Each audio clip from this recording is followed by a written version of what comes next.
This is the beginning of Beethoven's Fifth Symphony, scherzo and trio. It's very difficult because, first of all, it's an arpeggio and you have to learn the arpeggio.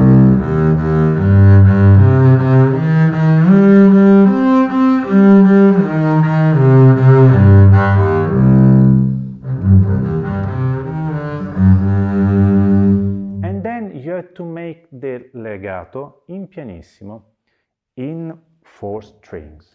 It's important to improve your giro d'arco and try to understand that giro d'arco in Italian means to turning the bow, and you have to follow the strings, turning the bow, let the bow make less movement.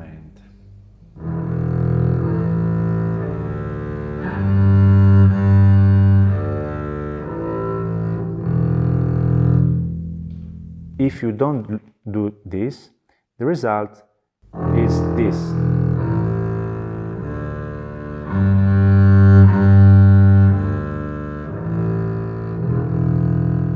With giro d'arco.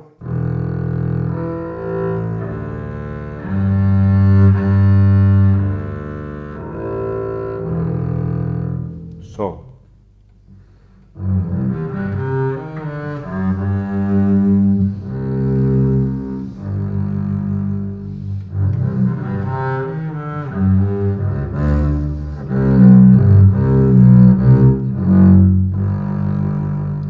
Here we have a poco ritenuto, which means that you have to play sforzato piano, like an accent, and keep the bow going.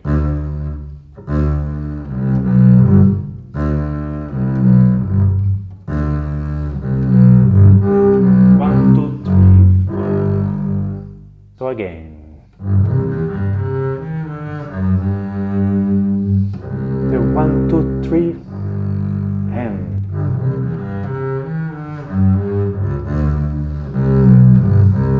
1, 2, 3, 4. So we have forte.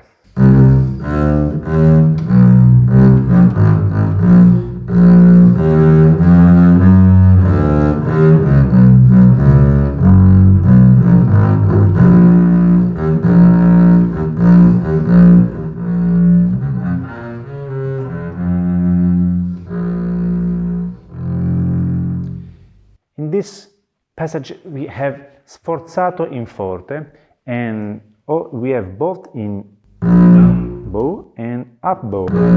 You have to try to do the same sound.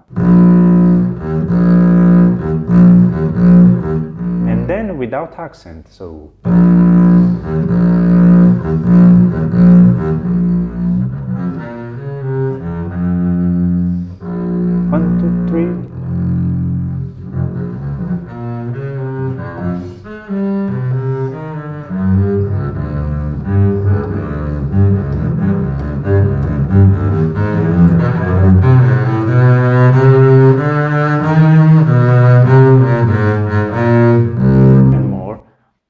Here is the most difficult passage, which is an arpeggio,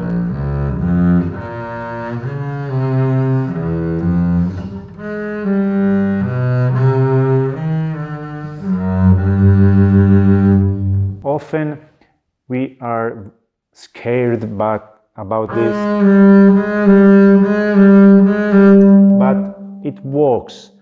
It's more difficult to make perfect intonation in the B.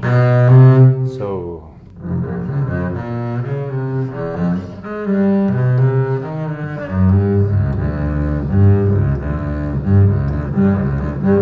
crescendo.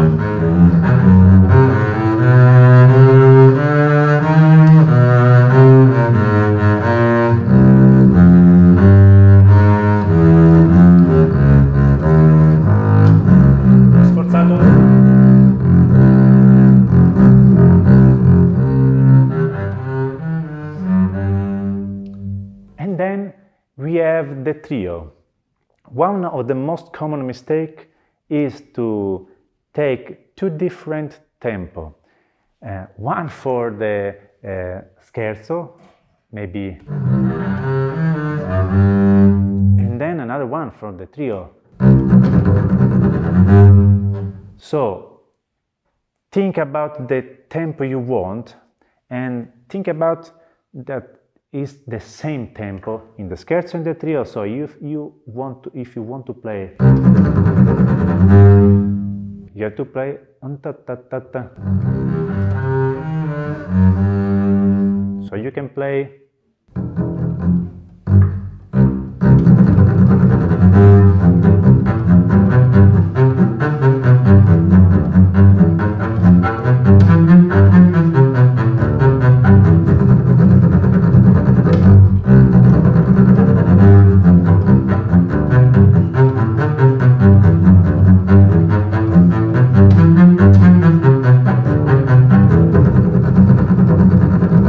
one, two.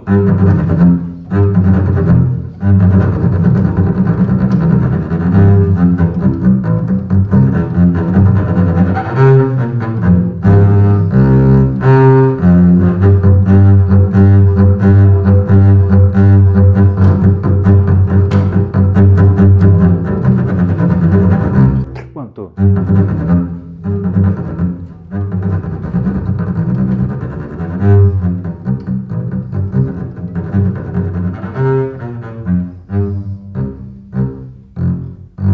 Here we have the same problem of the Ninth Symphony recitativo. It's a levare, this one. So you have to try to make, and then once you get it, you can start 1, 2, 3, 1, 2, and not rush in this movement.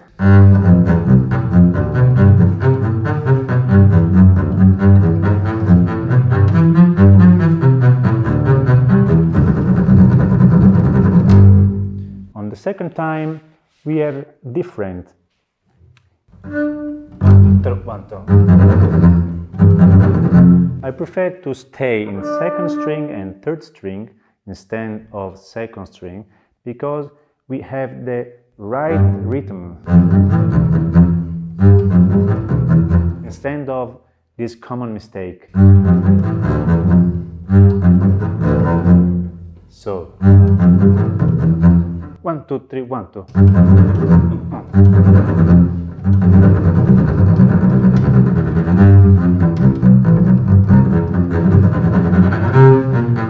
And here we have to make the exactly number of repetition.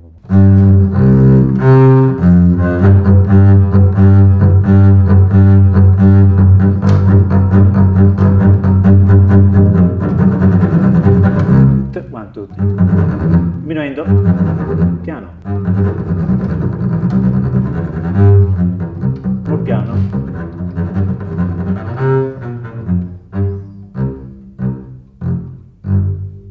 That's all.